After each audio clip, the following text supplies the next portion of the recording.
to social landing page and website, your Amazon author page, and even sent to media to request interviews. We guarantee that video interview will be viewed by a minimum of 3,000 people in your target audience. And let's face it, no one can sell your book better than you speaking about it yourself. Plus, we can run commercials on our nationwide network of radio stations that targets your specific reading audience. Find out more at GiveMyBookWings.com. That's GiveMyBookWings.com. Again, GiveMyBookWings.com.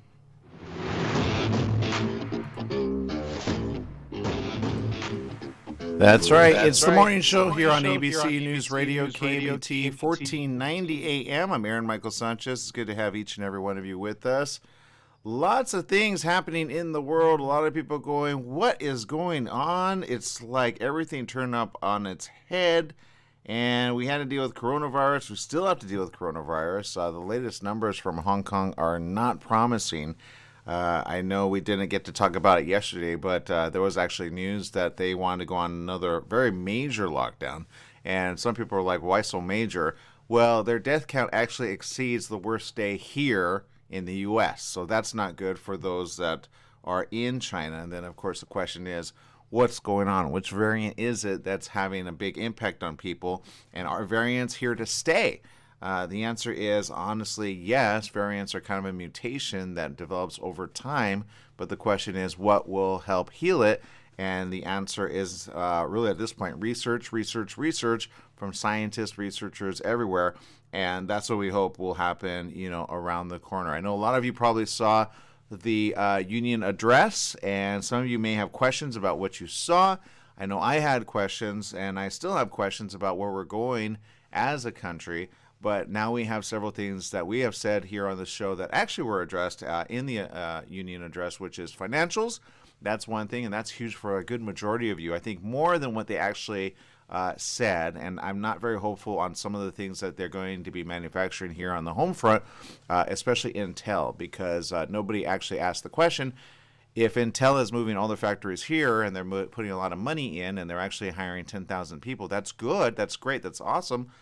But how much are the chipsets going to be now? And laptops and computers already are very expensive, more than they used to be just a few years ago. I was always used to Apple being very expensive, but for a laptop, it's almost unheard of to get under, for a good laptop, under $1,500 if you go shopping for one.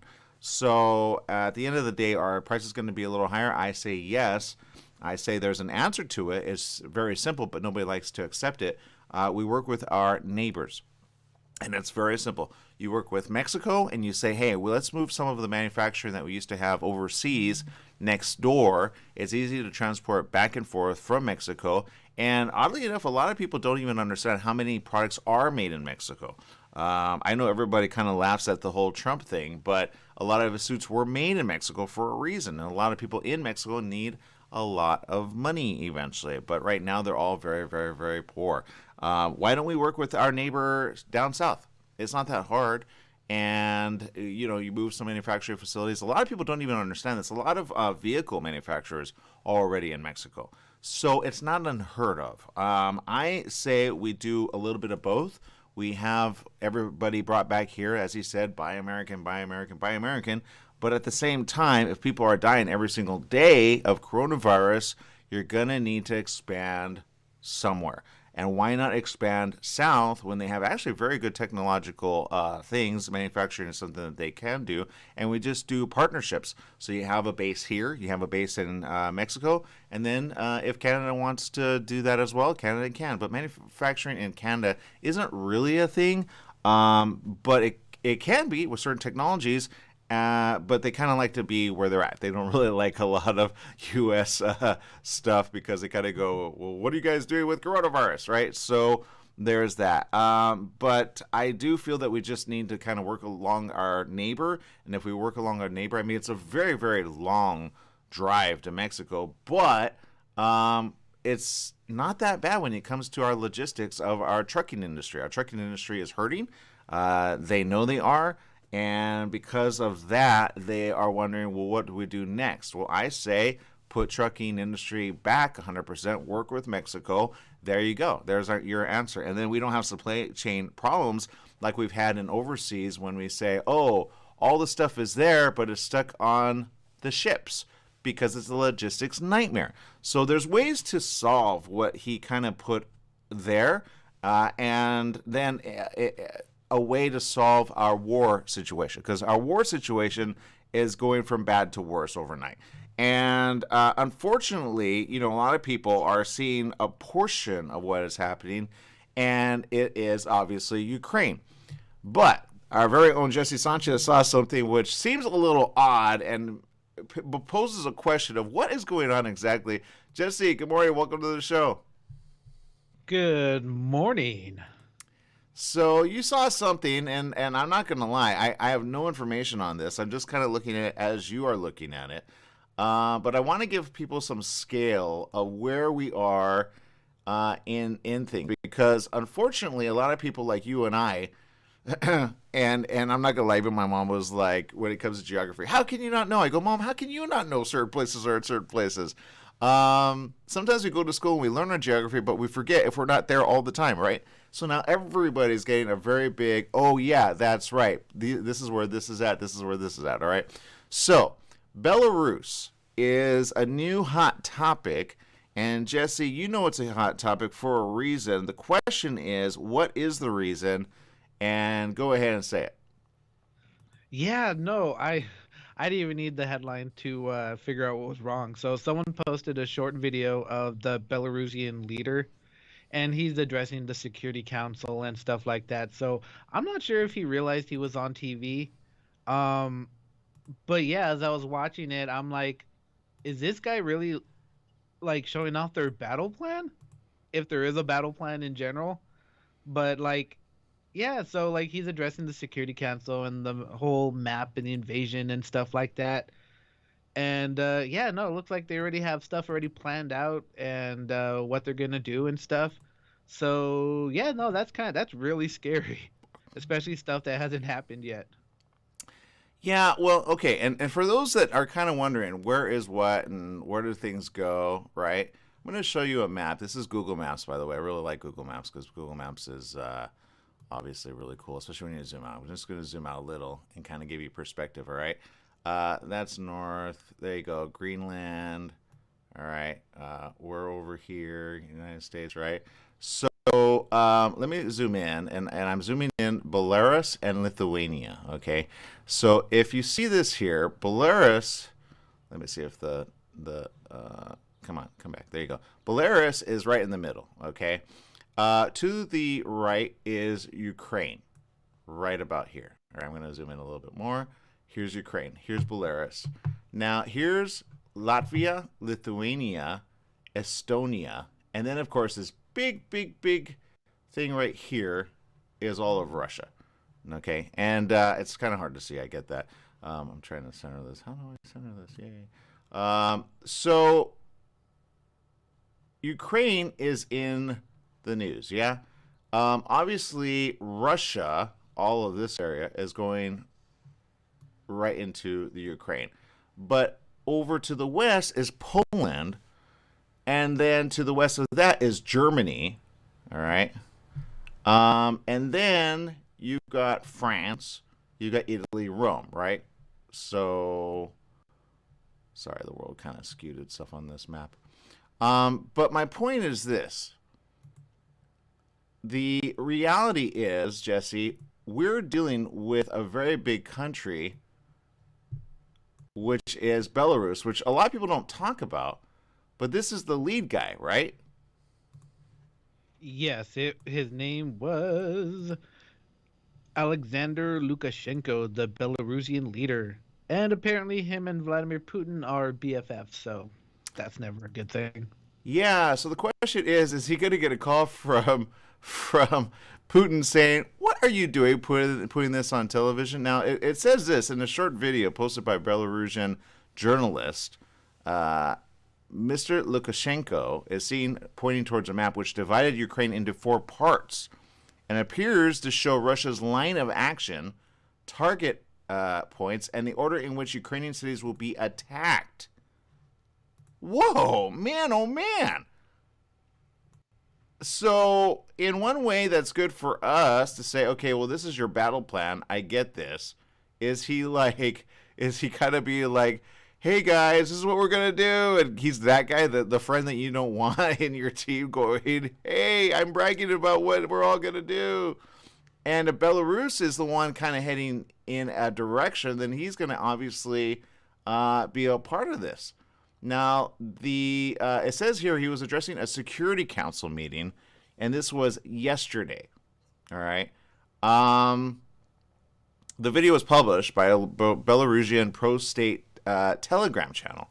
The initial order of the attack, according to the map, such as forces storming towards Kiev from the north and towards Kherson from Crimea, matches with Russian movements so far. So, Jesse, yeah, this is the battle plan. This is the plan that evidently he's been shared with, so now we know what side he's on, which is Russia.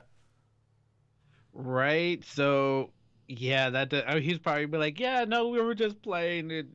No, we're just joking. No, he can't unless he goes, I predicted it, you know. I'm a prophet of God, you know. He could do that. Let's be real. He knows what he's going to do. He messed up. He probably didn't realize it was going to be aired on his television channels or whatever. So I'm surprised that journalist isn't like put in the back of a van and shot already. Yeah, it comes hours after the Ukraine parliament confirmed the presence of Belarusian troops in the Chernihiv region in northern Ukraine. See, so they definitely have been there. So it's kind of like to others are like, yep, we told you. The video gave rise to speculations that Mr. Lukashenko may have accidentally shared the crucial battle plan amidst Russia's efforts to capture Kiev, which has resulted in bloodshed and destruction, but not outright control of the territory yet. But I say they're about 3 days from it at this point. The map showed several attacks that are yet to take place, so that's the good news. They could be ahead of it if they get to share this, such as the one beginning from the Ukrainian port city of Odessa into Moldova, which is a former Soviet country, suggesting Russia plans to march troops into Ukraine's southern border or southern neighbor, including Moldova's breakaway region of Transnistria. Now, I'm not going to lie. I said this to my mom yesterday, and I said, look, here's perspective, okay? And this is just a perspective for people to understand, all right? If, let's say, we were all countries and we weren't states, all right? If, let's say, Texas was Russia, New Mexico was Belarus, and Arizona was like the border between us and getting taken over, what would you do if the pretend Russia, Texas, and the pretend Belarus suddenly invade us, but they go to Nevada to get to us? What would you do? Ooh, so you want to say if each individual state was their own country? Well, I'm not saying that they're that. I'm just saying to give perspective, this is how big certain areas are. Technically, Ukraine is as big as Texas. I'm just trying to give people perspective because then you understand why the people next door are so scared because they're about the size of some of these places, like the three that I just mentioned, which are near Belarus, Lithuania, Latvia, and I can't remember the other one, but the other one. Let's see. There's so many countries over there. I'm not gonna lie. I feel like our like if we don't use this knowledge, we lose it. So it's not like I know like this vast amount of oh my god, I didn't realize so many countries. Well, here's the thing. The point is this. Some of this territory is about the size of a state here in the United States, okay? So that's perspective, okay? That's number one. Number two, if it were next door to us, we would be scared out of our mind if we didn't have a way to protect ourselves, okay? That's the people of Ukraine currently. But the other people, which are north of Belarus, or northwest, I should say, those areas are being helped by Canada because, honestly, they have certain pacts with each other. But they were interviewed yesterday on a news report, and those people are like, what's going to happen if they invade us? What is going to happen to us? Because they're all other countries, basically, but they're about the size of a state here. Does that make sense? So, in other words, what would you do if we were invaded by Nevada? Yeah. The only thing I can do is just stand up and fight. Exactly. And that is what we're going to see in the next few weeks. Those areas are going to be overtaken because everybody's going to be a grab all situation. Everybody's going to say, all right, we're now going to widen our, well, whatever that word is that comes to you, which is usually control and or power of region, right?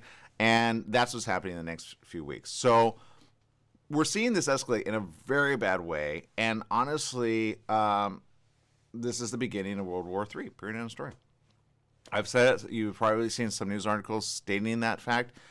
We haven't achieved that just yet because, honestly, it looks like it's just Russia against the Ukraine. But according to this information with Belarus and according to the information that U.S. already said yesterday, all air areas are cut off from Russia. All right. A news journalist said Russians. I said no, not Russians. You could be a Russian. You could still fly in certain areas. But from the airspace from Russia to anywhere here or anywhere in U.S. airspace is not allowed anymore. So that's next level. Yeah, we're going to see what happens next. All right. Anyway, look, the reality is we all have to be careful out there. We have to understand what's happening. And I'm not going to lie. This is one of those good mistakes that I say go ahead and follow up on. I'm going to show you right here. This is the one on Twitter. Let me see if I bring it up on Twitter. And he tweeted this one, the one that you're talking about, Jesse. Let me see if I can bring it up. And let's see. Yeah, here it is. So I'll bring this one up, and then you can see it. And then you can follow him, and you can see the video firsthand. Let me just go right here, and let me click on this, and then you'll see it. And here it is. So if you want to find the info, just click on it here, and that's mine. But you'll see his tweet at today's Security Council meeting. Lukashenko showed what looks like an actual invasion map. It shows Ukraine military facilities destroyed by missiles from Belarus, attacks directions, everything agrees except Odessa, Transnistria. Also, Ukraine is divided into 4 sections. The thing is, evidently, this was on broadcast television, so he probably thought it was only for local, but he's kind of going ahead of things, which I think at least allow the Ukrainian people to say, hey, let's get prepared for that invasion. So hopefully somebody tweets them that says, hey, this is how you need help. This is how you need to get protected. Don't be in these areas. And if you are going to be in these areas, know that this is where they're going to bomb next, because that's where missiles are coming in. People wonder how they get to the farther regions of Ukraine. They're sending missiles. That's what's happening. So he's basically kind of saying, yep, there's a battle plan. This is for you guys to know. And there you go. But, you know, whatever. So, all right, people, we're going to take a quick little break. We'll be right back with more right after these messages. Stay tuned.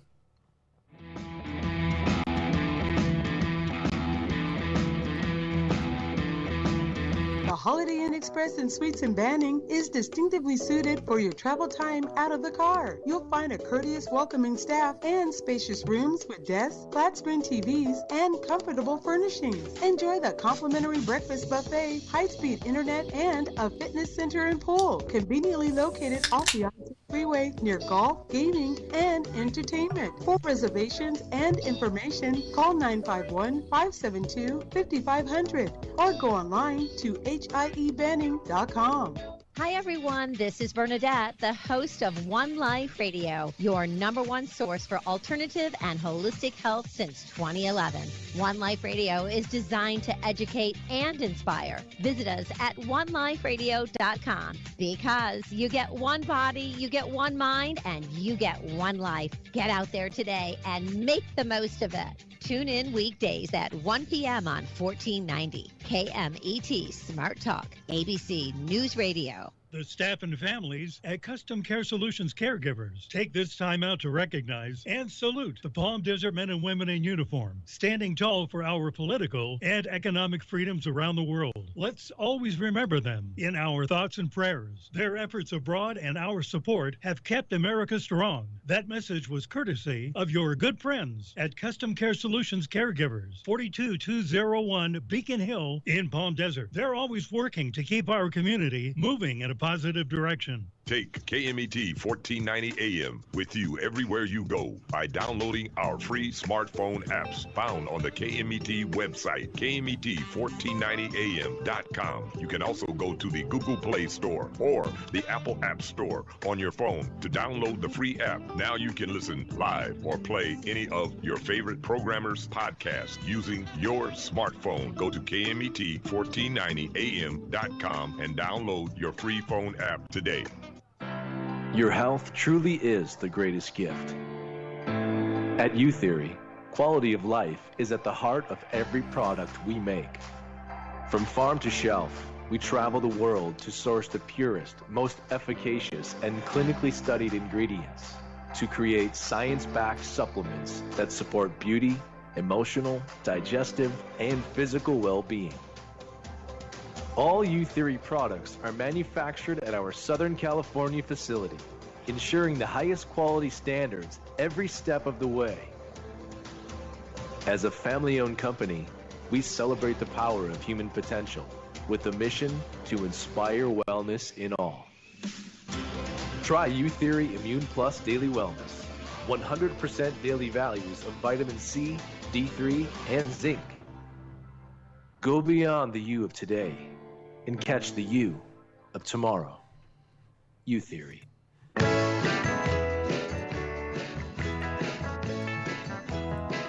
Welcome back. Yes, it is the morning show here on ABC News Radio, KMET 1490 AM. We're looking at social media chat room. If you're not following us, follow us. It's on Facebook as well, Instagram, YouTube, Periscope TV, which is Twitter, and LinkedIn. Rosalie Huerta saying happy Wednesday. Good morning, beautiful people. Stephanie Reed says, hello, happy editing this glorious sunshine awesomeness. Busy day ahead and preparing for a Zoom meeting this afternoon today. Yeah, that's her day. That's good to hear. Renee says, we need Canada, America, and South America together. Yes, 100%, Renee. If people thought of this, you would understand how we can all work together instead of working against each other. And you can help out Mexico with the cartel situation by banding together and getting that part taken care of. The cartel would hate that, but I say better late than never, right? If you work together as a country and you help finance the country and you put the people back to work, what do you think is going to happen to the crime there? More than likely, they're actually going to have to, finally give up. And that's the only way you can get it to happen that way, is when you say, look, we're the bigger team helping you out. We need you guys to be free and clear so we can not worry about the transportation system, so that when you bring your trucks here, we know, A, we have really good technology to determine whether you have, some bad stuff coming into our state, which is already happening anyway. But you can at least be very much like, hey, we're the financial giant. They are not. What are they doing for you at the end of the day other than strong-arming you? Then you could do military against the cartel 100% because it's easier because they're in our neck of the woods. We're not in theirs. Does that make sense? But nobody thinks like that, and they need to. Algenia says, good morning. I will flee to a cousin and friends in Mexico. I will dye my hair, probably jet black, totally straighten, heading via Mexico. The average person will say, defend myself. Between Texas, there are hidden caves in Mexico.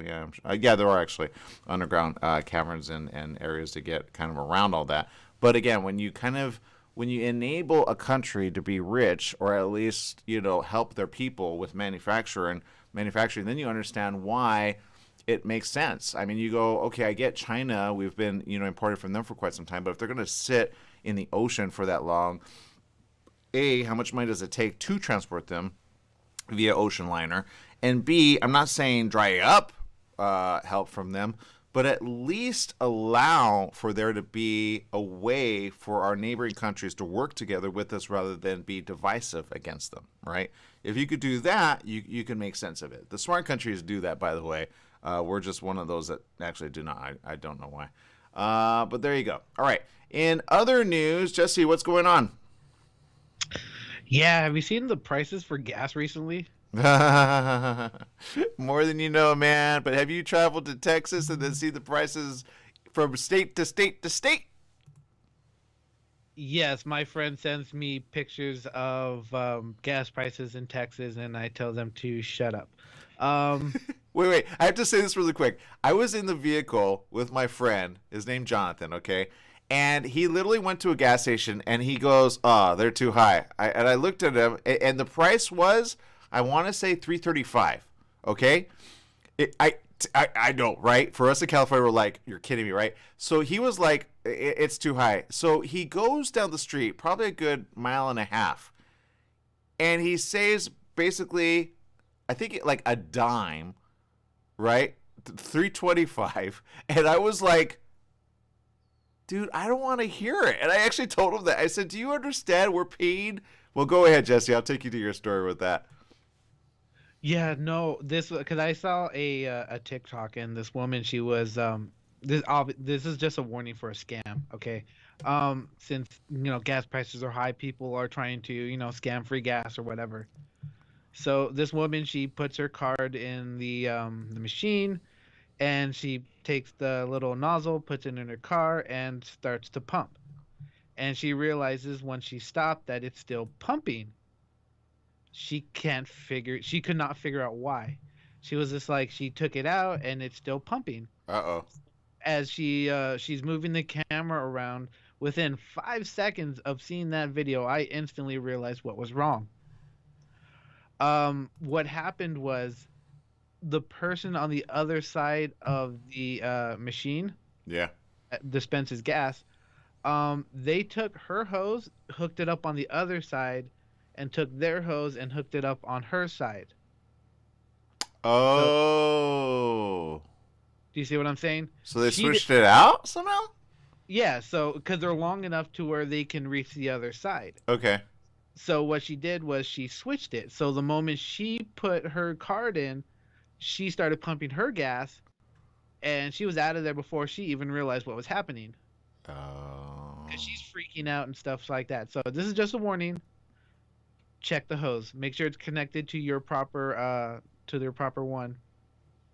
Got it. All right. Have you known this scam before? No. Yeah, it's like, it's almost as worse as the credit card one, where you have to make sure nothing's like a credit card skimmer or something. Yeah, I do look at those before I put my card in, and I go, okay, does it look odd? Because I've seen those. But again, when gas continues pumping, that's a problem, right? Because it's like, where else does it go when technically they're supposed to shut off? Because once it gets to a certain level in your gas tank, that's why it shuts off, right? It knows to do that. So I don't know what gas station didn't do that, but is she wasn't pumping her thing. Her little hose was on the other side. Yeah, I got that. So it's just like, yeah, people are coming up with new ways to, get free stuff, free gas, whatever. Yeah. Well, it's hugely large. I mean, here it's how much are you paying?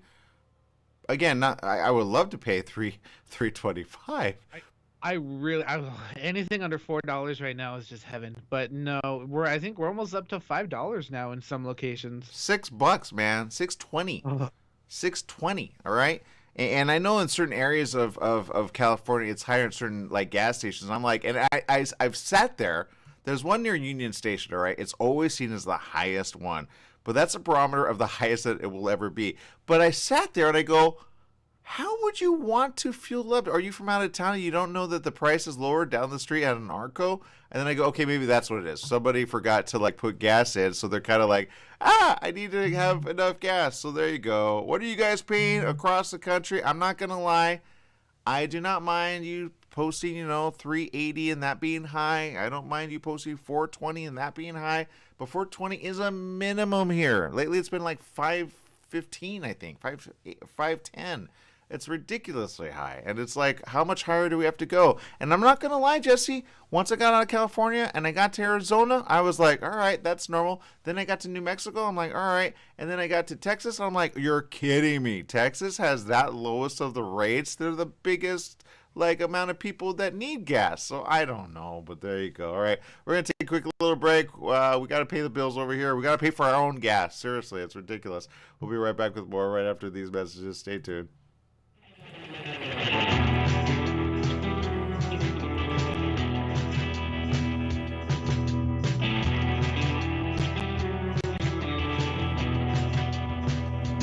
Your pharmacy and mobility solutions is now Beaumont Pharmacy with a new location at the Sundance Corporate Center. That's at the corner of Highland Springs and 8th in Suite 110. Of course, they still have Pack Your Meds. No more counting out the pills, dropping them on the floor. Oh, what a mess. And they have a full selection of pharmaceutical CBD. Wheelchairs, over-the-counter meds, you name it, they've got it. So if you're looking for the best and you want the best pharmacy, you go to Beaumont Pharmacy at their new location, 835 North Highland Springs, Beaumont Avenue in Beaumont, California, Suite 110. Give them a call, 951-845-8252. What is commitment and why is it so hard to achieve? The new book, Committed, by Dr. Carmen Hara and Alexandra Hara, will make you reevaluate the way you think about love. Committed is a relationship manual that unfolds in 2 parts: the work you need to perform on the inside and the 7 distinct archetypes you will encounter on the outside. Committed, a new book available on Amazon by Dr. Carmen Hara and Alexandra Hara, will help to find and keep the love you deserve. Committed, available now on Amazon. Hi everyone, Dave Levine here. The Dave Levine Show is back on the air, 10 to 11 a.m. Wednesday mornings on KMET 1490. Join me for an hour of Law & Order stories and commentary. Law & Order is now the #1 issue for Californians. If you miss it live, you can hear or watch it 24/7 on either SoundCloud or live stream. See you then. Thank you. Can't you see just a few seconds? Standard Time is here. That means shorter days and cooler nights that make you want to stay inside. Don't get caught in the cold. Franklin Mechanical Systems can do a preventative maintenance check on your heating unit to get it working right. For cleaning, repair, or a new installation, call them for a free estimate. Franklin Mechanical Systems, for all your residential and commercial heating and air conditioning needs. Call their Beaumont office at 951-845-1000. That's 951-845-1000, and stay warm today. Do you owe $10,000 or more to the IRS or state? Did you miss sending out a prior year tax return? The IRS is out to collect now more than ever, and they'll use any means necessary. They legally can and will garnish your wages, take your money, and even seize your property. If you're behind on your taxes, call the Tax Relief Hotline right now at 951-224-9000. That's 951-224-9000. 951-224-9000. You can legally get your tax debt under control, and in many cases get the breathing room you need. Garnished wages, property seizures, bank levies can stop immediately, but you have to call. Many of our specialists are IRS enrolled agents. They know the system and how to make it work for you. Don't wait for the IRS to come down on you. Act now so you can get your tax debt under control. Call the Riverside office today for free info at 951-224-9000. That's 951-224-9000. 951-224-9000. Welcome back. Yes, it is the morning show here on ABC News Radio, KMET 1490 AM, and lots of news around the world. We're looking at things that you probably might not kind of suspect, but we will say this, or I will say this at least. I won't throw Jesse under the bus. When you have Russia go up against any other country, do you feel there's ever going to be support by other countries to back him up, Jesse? Do you think other countries are backing up Russia? Yeah. I want to say yes, but only the stupid countries. Seriously, I mean, we're at a time and age that's like, why do we have this giant defense budget? Can't we use this to make things better in the world? No, we need tanks, we need missiles. Yeah. And I get defense. I will say this, because anybody with a gun knows, A, you either defend, or B, you either, right? So you have guards at banks for a reason. That's called defense, because you never know when somebody's going to rob you, right? We live in a world where people rob each other, right? So I'm all for defense. What I'm not for is obviously overtaking another region when you already have enough land and you don't know what to do with it already, right? You don't know how to keep your own people safe. You don't know how to get them with, honestly, just a good, whatever you want to call that, which keeps them alive, especially during coronavirus, right? I would put everything in the way to help keep the people alive. You keep the people alive, it doesn't matter how much land you have. we've already did the numbers and the math. Although Russia is much larger than the United States in all of its territories, it still has fewer people than we have here, right? And at the end of it all, it's well, what are you doing for your own people? That's the question. I saw a report recently. It just came up a moment ago of how in certain areas, the reason the Russians aren't doing as much of a stronghold as they would like to have predicted is that the kids are very young. Here's a report, and again, this, may be long-term or maybe short-term, I don't really know, but it says here, plagued by poor morale as well as fuel and food shortages, some Russian troops in Ukraine have surrendered en masse or sabotaged their own vehicles to avoid fighting. That is interesting, right, Jesse? It really is, because it shows, you know what? A lot of people don't want war, and it's true, because a lot of people didn't even realize that they were going over there. They were just doing military exercises. Yeah, that's what they were told. And you got to remember, some of these have family members there. It's got to plague their conscience at some point, I would hope. I would hope so. I mean, oh, wow, that's a horrible. I'm waiting for them to start using the really, really nasty stuff, which I hope they don't use, and I really hope they don't use. Have you ever heard of a vacuum bomb or those thermal barrack bombs? No. It's pretty much when they explode, they flash fry your internal organs. Oh. Or they're horrible bombs. I really wish these things. It's like, who invents these things? Let's make a device that explodes and kills. But yeah, according to this, entire Russian units have laid down their arms without a fight after confronting a surprisingly stiff Ukrainian defense. A significant number of the Russian troops are young conscripts who are poorly trained, ill-prepared for the all-out assault, and in some cases, Russian troops have deliberately punched holes in their vehicles' gas tanks to avoid combat, according to certain officials. The Pentagon declined to say how the military made these assessments, presumably a mosaic of intelligence, including statements from captured Russian soldiers and communication intercepts, or how widespread these setbacks may be across the sprawling battlefield. The officials spoke on the condition of anonymity to discuss operational developments. Taken together, though, these factors may help explain why Russian forces, including an ominous 40-mile convoy of tanks and armored vehicles near Kiev, Ukraine's capital, have come to a near crawl in recent days. Besides dealing with shortages of fuel, food, and spare parts, the Pentagon said Russian commanders leading that armored column toward Kiev may be regrouping and rethinking their battle plans. I would say this, all right? Even in our own states, any time a civil war has ever occurred, there have been presidents who go, uh-oh, our morale is down, all right? During certain wars here in the home front, for example, as much as you usually hear good things about George Washington as a military commander, he himself had to deal with the bitter cold. And when you have the bitter cold, no one wants to fight in the bitter cold. Jesse, it is below zero in some of these portions of the country. I told you in November, December, why would you put people in harm's way in the bitter cold? All right, that is morale at the worst, right? Then you see them kill each other.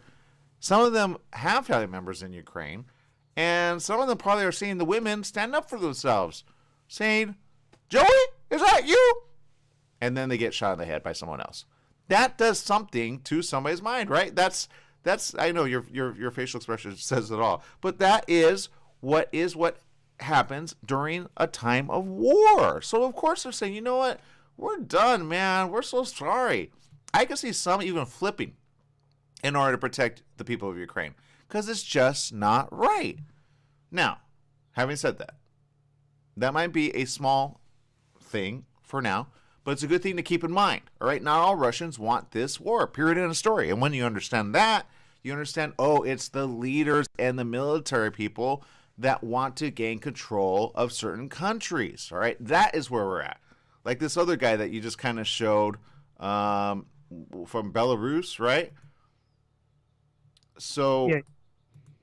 Go ahead.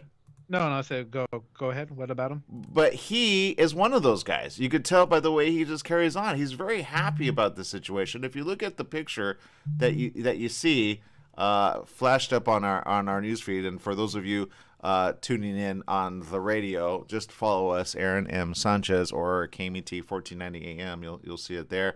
But you'll see his demeanor is very like, yeah, this is what we're doing. Yay, yay, yay, right? And I say, no. What is wrong with you? You're hurting people in the end. It looks good on a map, hypothetically. Maybe a war game on a little app like on your iPhone or your Android device. But this is real danger to real people. This is not right. This is not the time to do it if it was at all. All right? Period, end of story.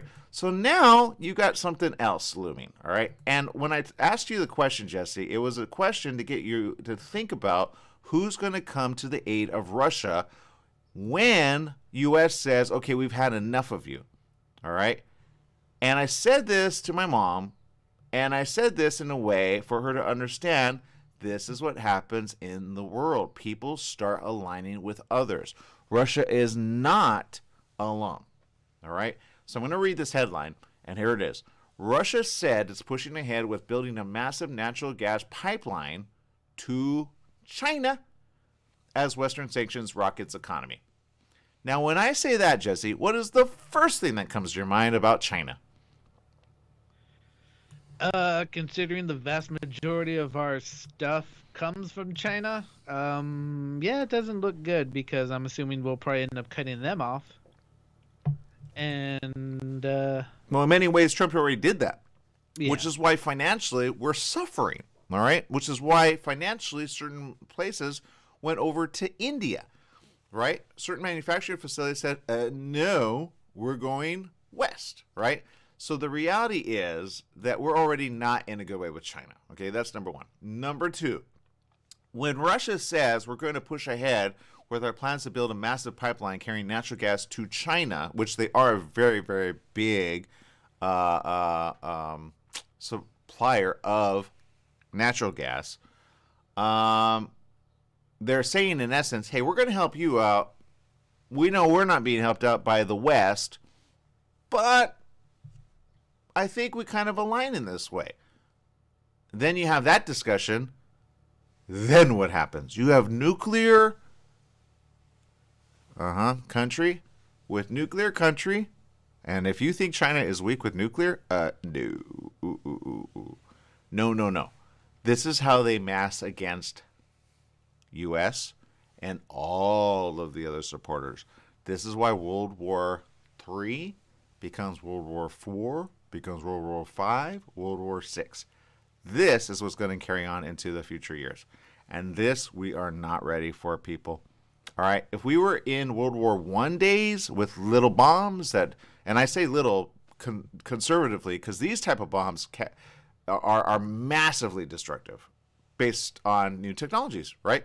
We haven't gotten more of a peaceful nation. We've gotten worse. So when one hits another, it's not little rocks you're sending. It's big boulders on top of countries. That is where we're at, people. We cannot survive this long term. We cannot. People have underground bunkers for a reason in Arizona, by the way. I was reminded of that when I was driving through there. And the reality is, if nuclear becomes a thing and there is more than one bomb that goes off, I guarantee you everybody's going to be scared. Because that's the only thing that happens next. What happens if it happens here? And then you have fallout. Then you have wind pattern. And then you have all these things that we thought was kind of a thing back to the Cuban Missile Crisis. We thought we were done with it for the most part.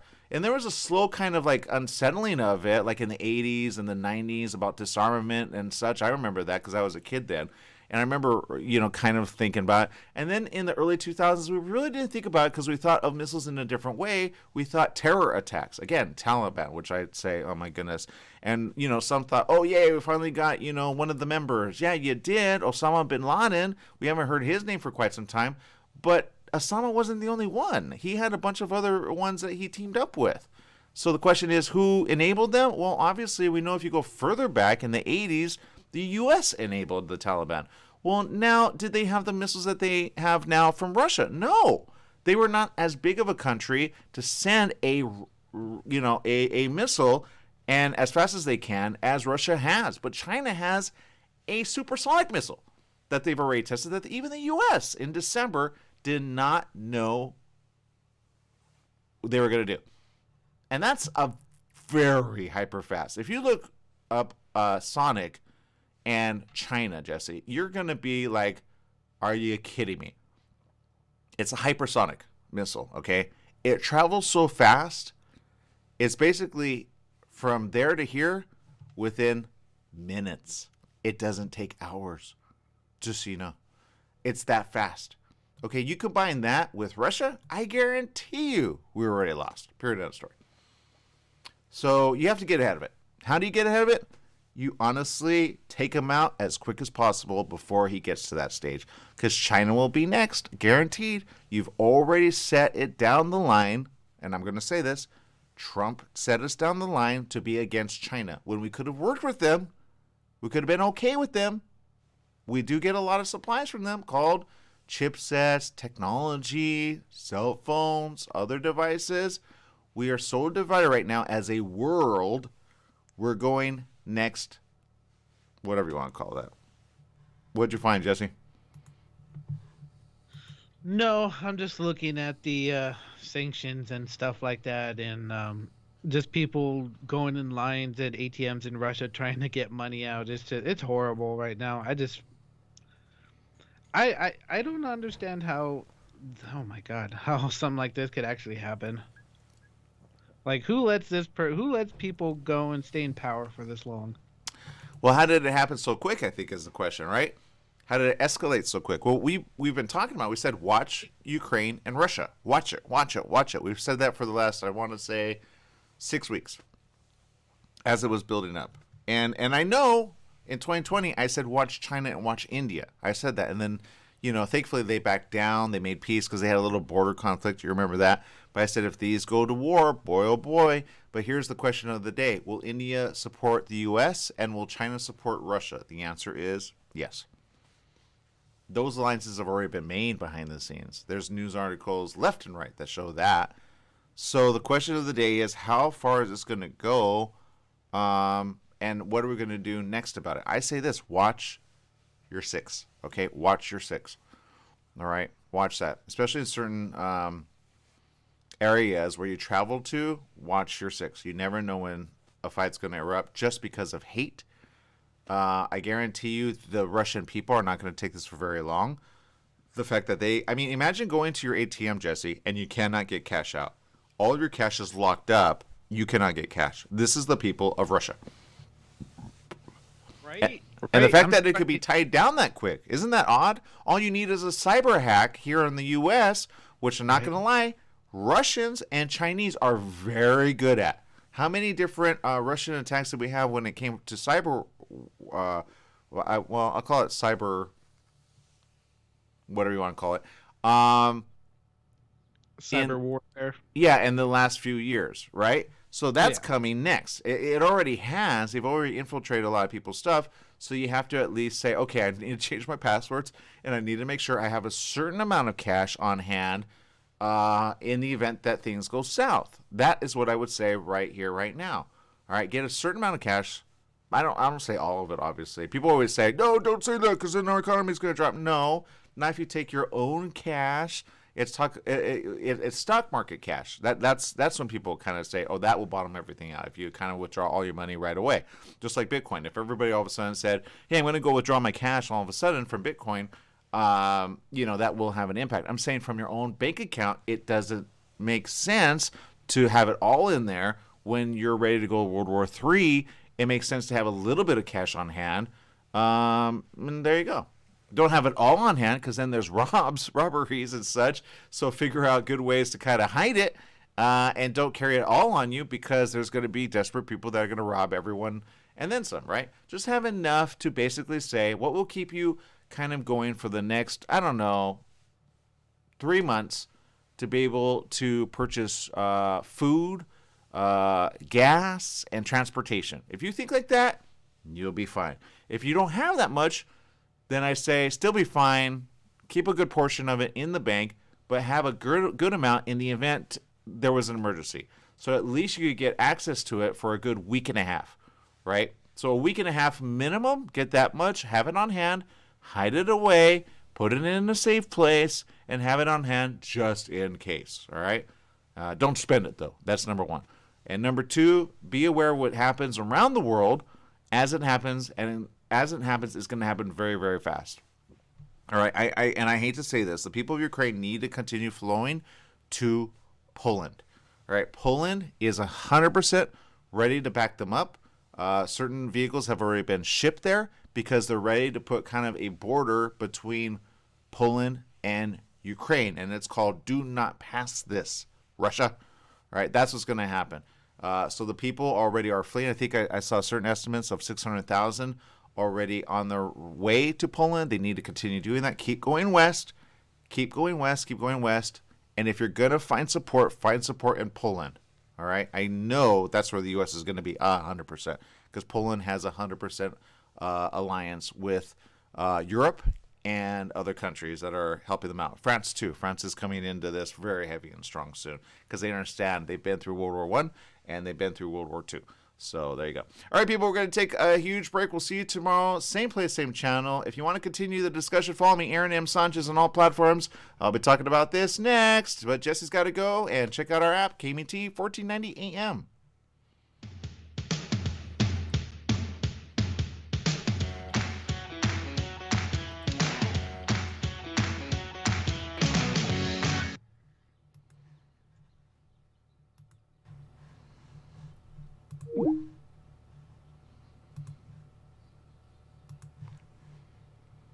And for those of you still here, we appreciate you. Thank you very much. Looking at your comments here.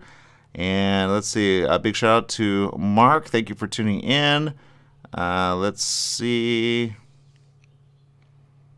Yep. Mark says war is, I'm going to say HE double hockey sticks. Okay, that's what it is, man. There's nothing fun that comes with war when you have destruction, when you have mayhem, and you have people dying. Especially innocent people. It's one thing to see war and you see it against the enemy, which have been really bad. I know everybody kind of compares, like, you know, the days of, you know, World War I, and some people always go back to Hitler. But when you see, like, Hitler and his people dying, you go, no compassion, right? But I would say this. Have compassion for the people that are washed in their heads to think that that was right, right? But it's always the top leaders that are the ones that to create problems. And if you don't believe me, there's a really good movie, and I think it stars Tom Cruise. And it shows certain members wanting to really get Hitler at the time, right? And to get against the Nazi regime. Because, you know, they basically were in a how do I say? They just knew it wasn't right, and they wanted Hitler to die. Right, but he kept escaping, which is why he had to always watch his six, because he didn't know who was going to try to assassinate him next. Because obviously what he was doing wasn't right, right? Having said that, I would say get ahead of this, and the people of Russia, do it now, okay, before it gets out of hand. Because usually, even if Putin kind of goes away, I can guarantee you it's usually one of his generals which are going to take the mantle and go next level. Those are the ones that I would say start getting rid of, 100%. And I say that because it's the right thing to do. Because the amount of people that are going to die from this are massive, all right? So many, I will say this. I've already seen it twice where they've already discussed nuclear, okay? Nuclear should not be batted around in a way that, oh, we're just going to go ahead and give you some nukes, or we're going to just go ahead and send some out there. No. I don't appreciate that. I don't think anybody appreciates that. And that shouldn't be a discussion because it will kill more than not. Now, was I against them doing it back when? Technically, yes. The amount of people that died in Japan didn't need to die. There were so many innocents. All right. The U.S. was seen as the bad guy when that happened. Granted, it was kind of like, okay, they didn't, you know, maybe think it through. Right? They didn't really say, look, this is what we could do to you. Watch this in the desert, which they had a lot of desert bombs go off. But at the end of it all, when you kind of look at the history of it, it's no wonder that the U.S. did say we're sorry, which they did through the Obama administration, to the Japanese families that were suffering because of it. Because at the end of the day, they did become very desperate, and they used this in Hiroshima. And having done so, they created a lot of bad for the people of that area. One day here, today, no longer. Then they had to deal with the fallout. And the fallout, a lot of people got a lot of cancer, had their hair fall out, a lot of bad things, okay? There is nothing good with nuclear. There isn't. And then when you have massive amounts of nuclear warheads, it only takes, honestly, 3 to do in the world at this point, okay? Now, nobody's thinking of the volcanoes, which, hello, world and leaders.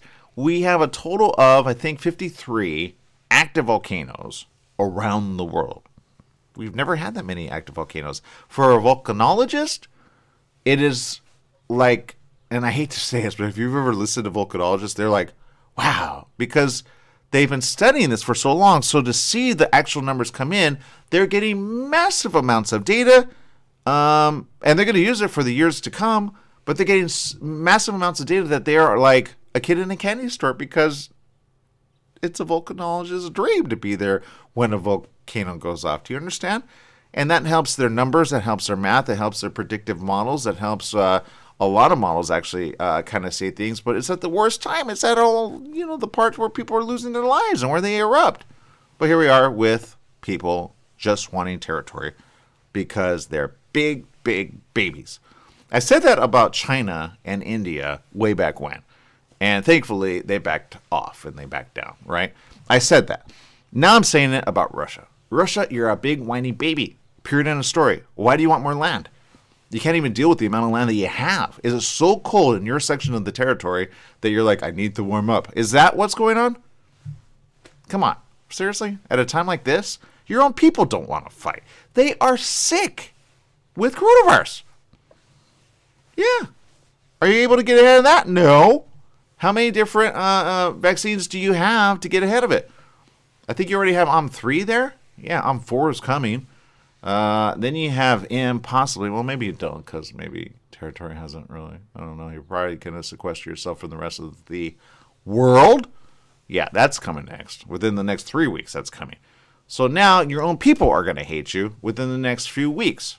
And don't think that the people don't hate you. We've already had information on this show about certain faiths being sequestered for just owning a Bible. Because you trusted the dumb, and I'm going to say it, people are going to hate me for this. No, I'm not going to say it. I don't want people to hate me. My point is this. You were in league with the wrong people. Okay? Period, end of story. And now you've shown your true nature. And now that you've shown your true nature, you're going on the way of demons. Anybody that would say, hey, we're going to lock you up because you own a Bible and you talk about it, well, who's that person to enable your ability to kill people? Huh? Think about it. I mean, it doesn't take a rocket scientist, seriously. How many rocket scientists do you have, by the way? All right, at the end of it all, let's see. A lot of people are talking social media. Let's see. Mark says, Modi of India likes Putin. Actually, he does. Oddly enough that you said that. It's true. But he kind of remained in an alliance with the U.S., just so you know. That's why there was a lot of rhetoric between India and China, and that's still a possibility. A lot of people aren't looking that way, but they need to, because I guarantee you with this information, how he's still going to funnel natural gas to China. That's called, hey, we're helping you, just so you know. You get it? It's one of those. Yeah, guaranteed. Let's see. Algini says USA got technology the other countries haven't seen in 50 years. Yes, but all right. Don't think Russia is weak when it comes to military. Don't think that. If you've ever seen the movie The Hunt for Red October, you will understand that the submarine actually has very stealth technology. All right. If you remember that movie with Sean Connery and them defecting, that is sometimes what Russians want to do. They want to defect. They want to get out. They want to say, hey, we no longer want to be Russian. But you're seen as an enemy of the state, literally, if you do that. Right? Which no one knew That's why his own people, he didn't want them know, but they were like, you have caused us to be, that. And then if they have families in Russia, they're like, dude, we weren't ready for that. So at the end of the day, that's what that movie's about. A lot of people kind of get confused at the end, but he just wanted to defect. And he wanted to give over the technology to the U.S. Now, did that happen? No. It is a story of what could happen. But the point is this. The technology in Russia is very advanced. Okay? We are not as advanced as we would like to be when it comes to the waters. Okay? They are, in essence, a very strong military in the sea. Okay? This is how they have gone unnoticed in New York waters, near Manhattan. If you look up the information there, they have done this on multiple times. And people go, well, how did they get there? It's simple. They go through the upper ocean. They are very used to cold weather. They are very strong in cold weather. And all they have to do is go from there to around, in, and then, hey, we're here. Because they test that. They've done that at least 3 times. Yeah. Okay. The U.S. got the information later. But there you go. Do you understand? Okay. That's how close anyone and everyone is. You think, oh, big land of ocean. We're never going to get attacked. Wrong, wrong, wrong. If you go back to the movie The Hunt for Red October, it was a nuclear sub, okay? These are not just torpedo subs. They have those too, but they have nuclear. All they have to do is kind of rise up to a certain portion of the ocean and then up and out. Yeah. That's not good for anyone. Do you understand? So, yeah, we have technology, but they have technology too, and that's the problem, okay? Everybody has technology. Now enter China. China has technology. We have a lot of computers because of them. Thank God. We have a lot of iPhones because of them. Thank God. We have a lot of things that we could say, China, just so you know, we're repairing our ability to buy from you because, hey, we want to be a peaceful nation together. The moment China sees the full need to back off and be a part of Russia, we're all dead. There's no way you're going to survive it. There is no way. Okay? People forget, and I did the numbers and the math. The numbers might be a little skewed from then to now. But when I did the math, China has about 6,000, I think 6,486 nuclear warheads. Yeah. Nuclear. Now they have hypersonic. You think I'm joking about this? I'm not. I'm going to bring this up so you guys can see this because I think people are just completely oblivious because they don't do the research. So it's up to me to say, okay, I've seen it. This is what I'm seeing. And this is where we're at right now. Okay. Hypersonic is awesome when it comes to travel regularly. Yeah. But when it comes to hypersonic missiles going Mach 5, which is 5 times faster than the speed of sound, which is around 1 mile per second. That's bad. Okay. According to this, Russia's Kh-47M2 Kinzhal air-launched ballistic missile are capable of reaching Mach 10 speeds and distances of up to 1,200 miles.